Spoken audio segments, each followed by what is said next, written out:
Okay guys, ito po yung puno guys na ating papatayin ngayon. Kasi yung niyog natin dyan ay natatabunan na sa dahon. Kaya patayin natin to. Ang gagawin ko dito ay lagyan ko to ng mga lokay, ganito po. At sunugin ko. Okay, mamaya mga ka-Israel ay pakita ko sa inyo ang ating pagsunog. Guys, dito naman po tayo sa ating isa pang bukirin. Ang tawag nito ay sa tagupaon.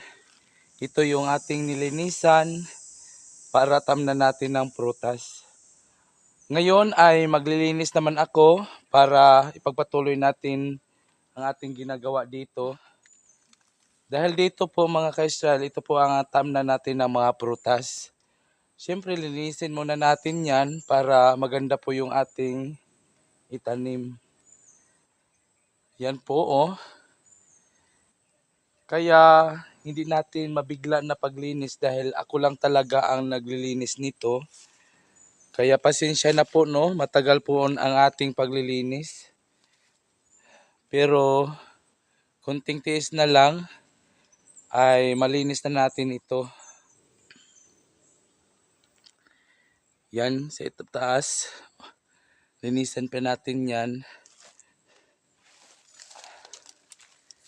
Kapag ikaw lang talaga ang maglilinis ay hindi po madali.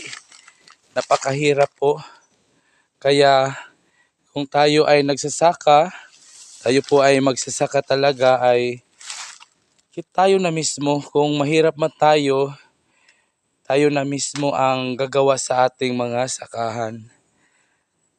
Napakahirap gawin pero ayan, niyugan din ito at linisin natin to para dumami yung bunga ng ating niyog.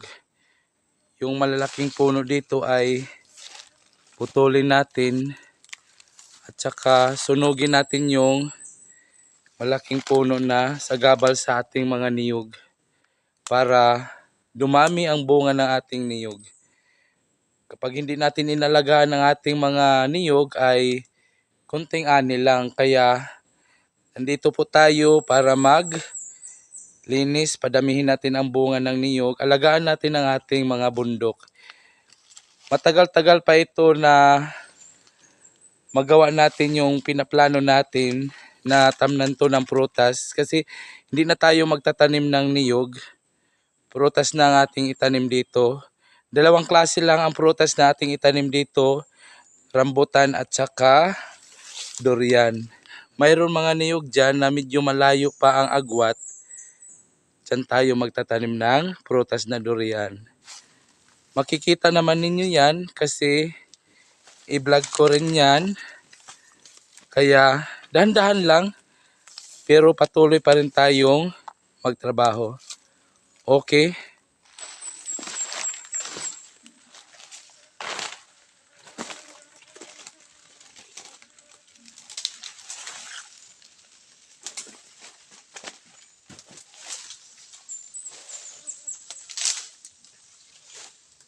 Okay guys.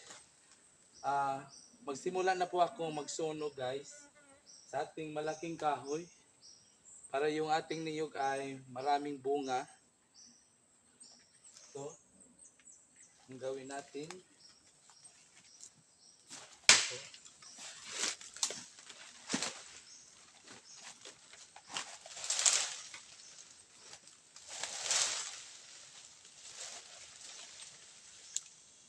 Ang nilagay ko dito ay lokay.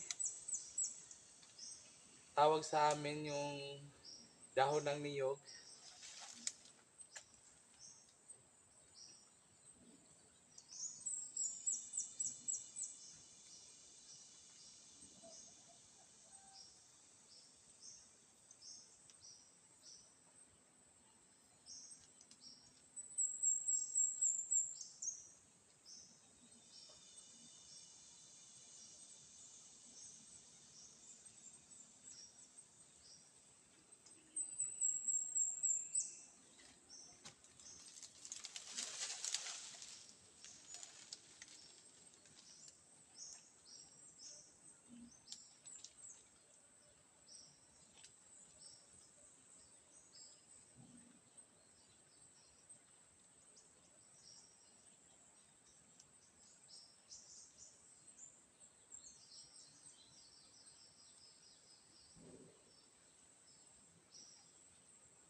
mayroon po kayong mga puno sa inyong niyugan na ito hindi na kailangan sagabal lang sa ating niyog, ay kailangan na ninyong patayin. Kasi sagabal lang yan sa niyog. Ayan.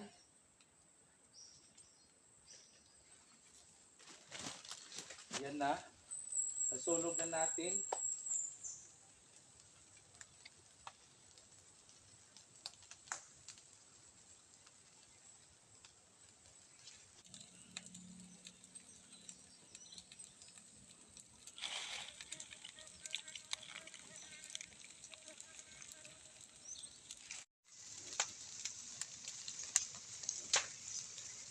Okay, sana mapatay na ito para wala nang sagabal.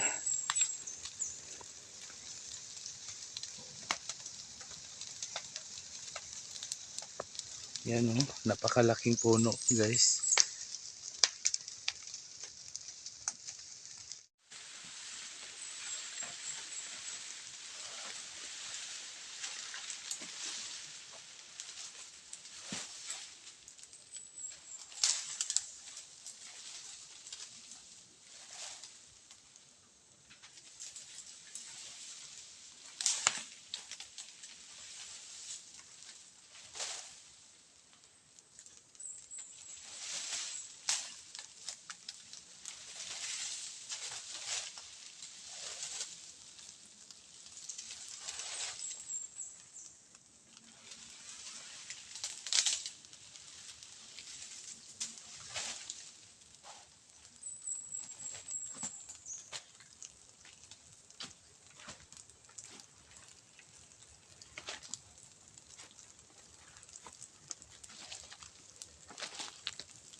Okay guys, ito na guys ang ating natapos ngayon.